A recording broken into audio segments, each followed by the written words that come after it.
Wow, this took a while. Welcome to Intro to OtherBound. Sorry about the delay. Life and depression and being overwhelmed kind of took over. If you're here from the previous video, then welcome back. You already know what's up. But if you're new here, then OtherBound is a tabletop role-playing game inspired by Homestuck. I have a previous video that's a bit more of a broad overview of the whole game, but here we're going to talk about character creation. Your identity, class, aspects, and how you deal with all the challenges you'll face in the multiverse. Let's get into it. Every character in OtherBound is made up of three fundamental things: their identity, their class, and their element. They also have a couple other things like facets, skills, and whatever gear you start with, but altogether, this is what makes up your character. Your adorable little soon-to-be traumatized tabletop fella. I'm going to walk you through the process of making them. The first thing you're going to need is a copy of the character sheet. A printer-friendly PDF version is still in the works, but for now, I've followed the lessons of my elders and made a Google Sheets version. Click the link in the book or below this video and save a copy for yourself. Now, the first thing you do is pick an identity. Your identity is who you are, or were, before all the multiverse shenanigans of an OtherBound adventure began. This can be a job, a title, a hobby, a member of a book club, whatever it is you think of yourself as. If you can word it as I am a blank, then it works out well. Every identity comes with a statement that defines something that identity can do easily, no matter what, structured as, of course I do blank.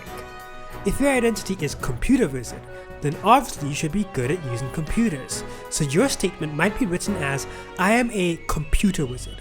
Of course I know how computers work. Or if you're a professional wrestler, you might instead have your statement as, I am a professional wrestler. Of course I can put on a show. Whenever you're in a situation where your identity statement applies, you can either completely ignore any penalties that you have towards a given task, or you can get additional successes to your task, guaranteed getting some kind of result. You can only do this a few times per scene, but this is plenty. Lastly, your identity comes with a feature that matches it. Unlike the open-ended statements before, features are unique abilities that you can pick out of a list. Features are normally helpful or convenient in day-to-day life, not really in a fight, but there are exceptions. For example, Bedazzle lets art you create or performances you do imbue the area or objects with motifs. Rock out so hard that the whole area is vibrating with magic. Or make a friendship bracelet filled with love for your friends that they can draw on to cast spells. Then there's Not Like Other Mortals and Built Different. Built Different is the closest thing to a D&D ability score increase right out the gate. You get extra points to your facets, you're just built different, yo.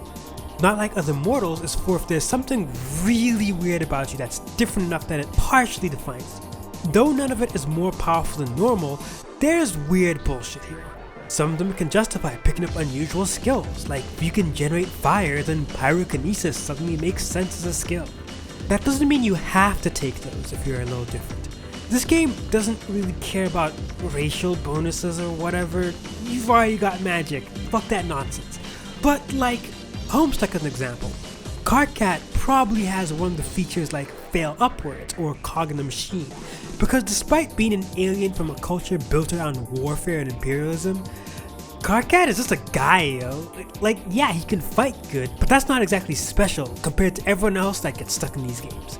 But someone like Solux, whose whole thing is having crazy psychic powers, might instead pick Not Like Other Mortals, because being able to manipulate objects with his mind is kind of a big deal. Anyway, enough about identity. Next step is your class. The game has 14 classes that you can play as. Your class represents how you approach strife and danger in general. Whether that's the rigors of adventure, puzzle solving, surviving danger, or fighting off monsters.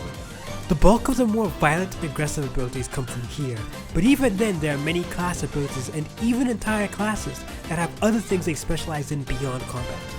If you're familiar with Homestuck, then some of these will seem very familiar, but others are their own thing entirely. Every class starts with a passive ability that is always active, an Act 1 ability that you can choose from, and a motif you can pick from a list. They also come with starting skills or motifs and may change how much stamina or drive you start with. They deserve their own video going over them in depth, but a quick overview. Arcane Archers are daredevils that can turn fumbles and bad rolls into more power to strike back. Destined Defenders are big tanks that can mitigate damage to their allies, or redirect damage they take to a shared pool of power.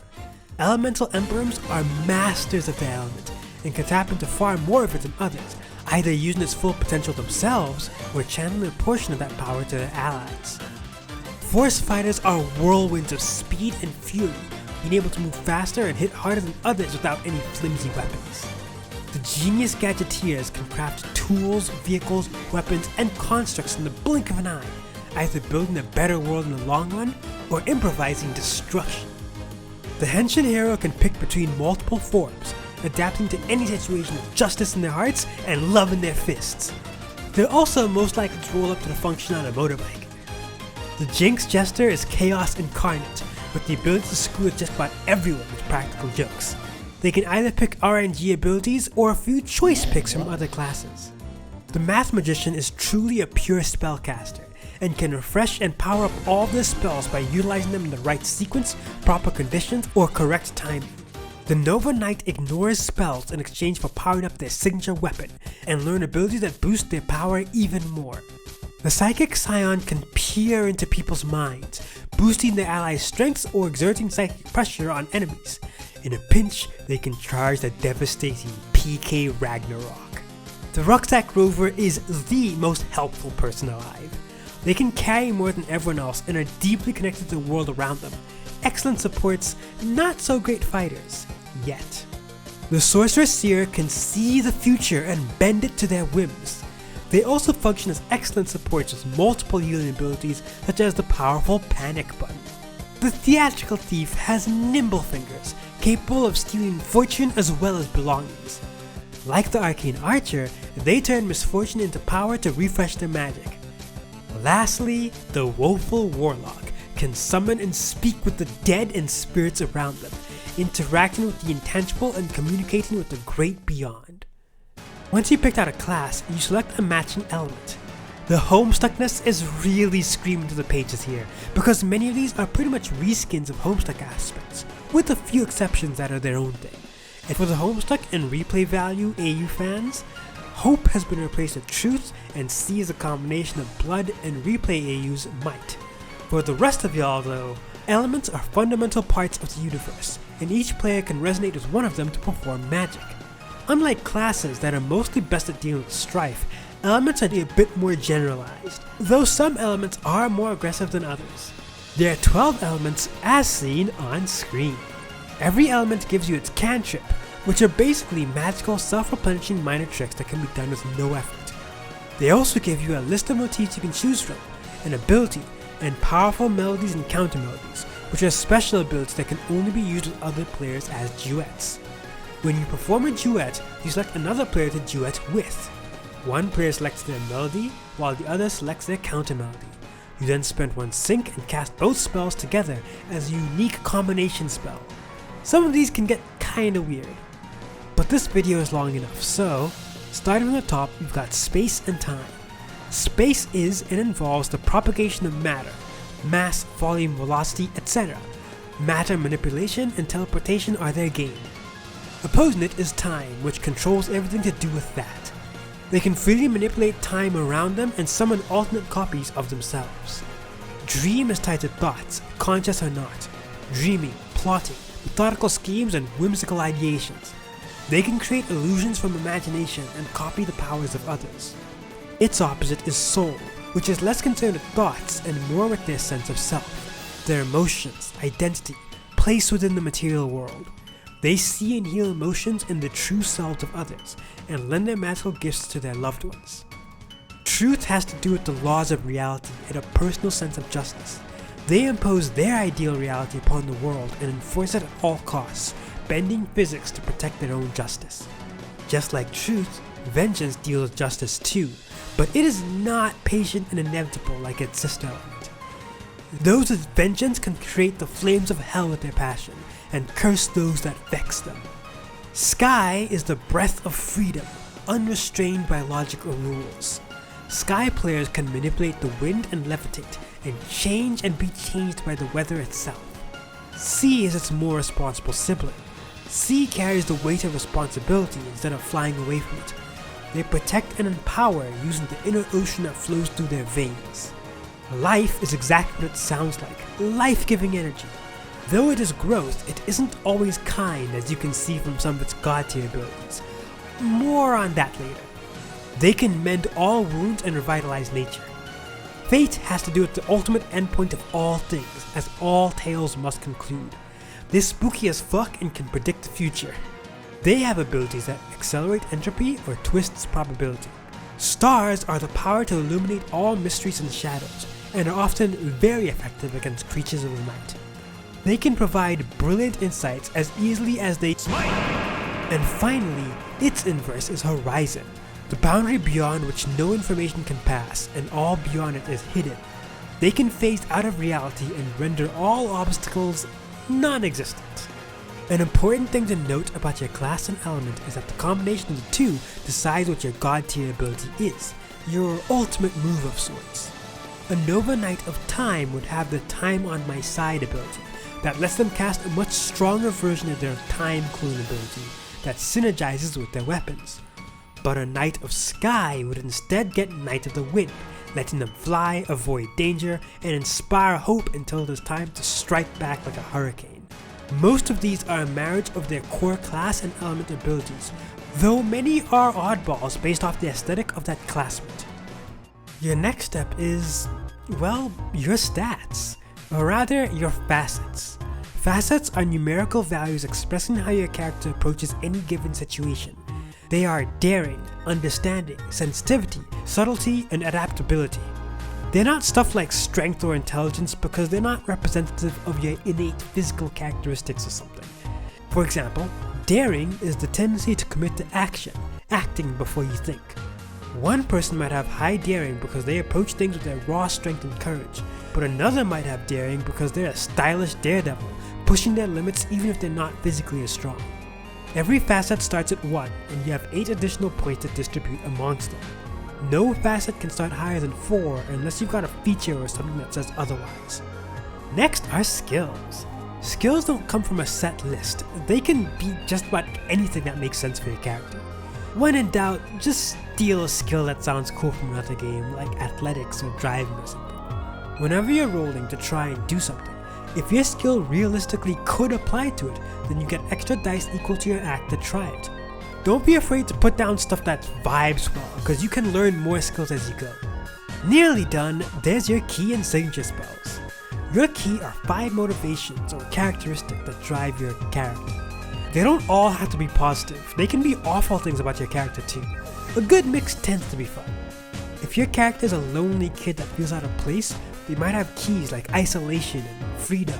Or they might have friendship and self-sacrifice to show how much they do care about the people around them.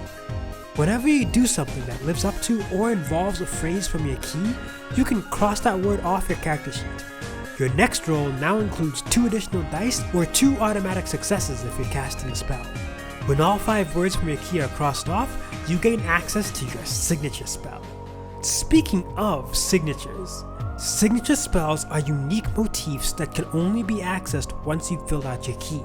They consist of 2 unique words that can be whatever you want, class or element be damned, and often together form a 2-word phrase.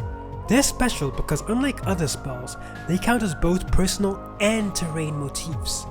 If your signature is Atomic Bonsai, then you can use both the Atomic and Bonsai motifs to cast a spell together, which is why you might want to make them a cool sounding phrase in the first place. Regular spells cast using these motifs get more powerful, and using them together as one phrase powers them up even more. So like, you could go Nova and hit someone with the fucking Spirit Bomb, or you can mix them with the other motifs or the terrain motifs around you for more flexibility. Your character is pretty much done at this point. You've got name, backstory stuff, etc., but that's fairly standard to other TTRPGs, and is a quick read. There's also your lesson, which is sort of your character's current arc, but not only do those rules need revising, but they're more tied to advancement and better talked about in their own chapter there. But there's one final touch that's missing, and that is your gear, weapons, armor, that kind of thing. Aside from the clothes on your back, you start with something that you can use as a weapon.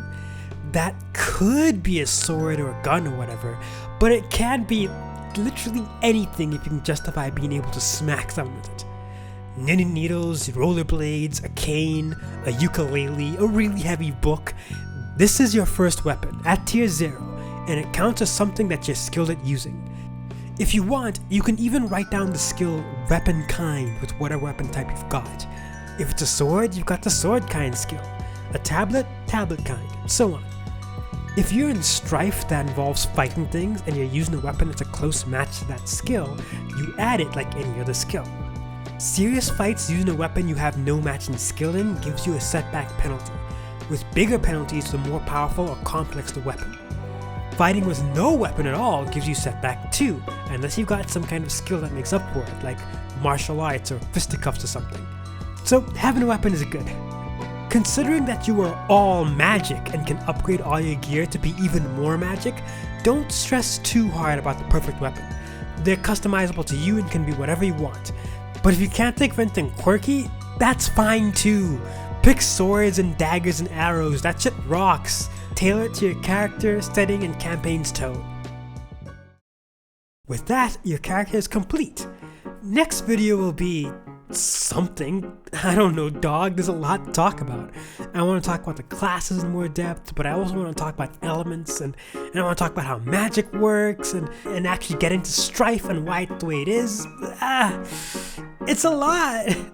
I was really meant to have more videos edited at this point, but life is sort of happening, so it is what it is. Thank you so much for sticking around, and I'll see you in the next one. Hi! I'm gonna try and keep this brief, which is very difficult for me. I ramble a lot, no script or anything, but thank you so much from the bottom of my heart for paying attention and caring about my weird, goopy little mess of a game. Honestly, I wasn't really expecting to receive much attention, like at all. I don't have a particularly big platform or a big name in tabletop spaces or otherwise, and I'm already here trying to revive my long dead dormant channel, especially after having changed its focus in many ways. So I wasn't really expecting people to care about it, but seeing other people play at their tables and tell stories with their friends, the only thing I could really ask for a game, and the only thing I made this for, really does mean a lot to me. Like, this game was made for an audience of like 3 people, and one of them is me. So it's not like I was expecting it to go anywhere. And even though, yes, this is still very small, my channel is small, the kind of fuss it built up is very small. Again, people like it, so that's all I care about.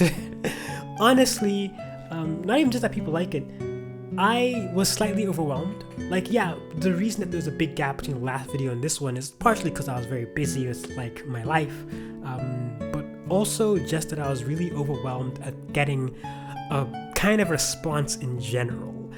I just kind of didn't think anyone was going to really care. But seeing people warmly receiving it and also being critical of it and like trying things, it was nice. So I'm gonna try my best to get the next one out, the next video out quicker than the last one if I can. I do read all the comments everywhere, and I will try to get back to people. Thank you for paying attention, and I'll see you I guess at the table or in the video or wherever. Bye.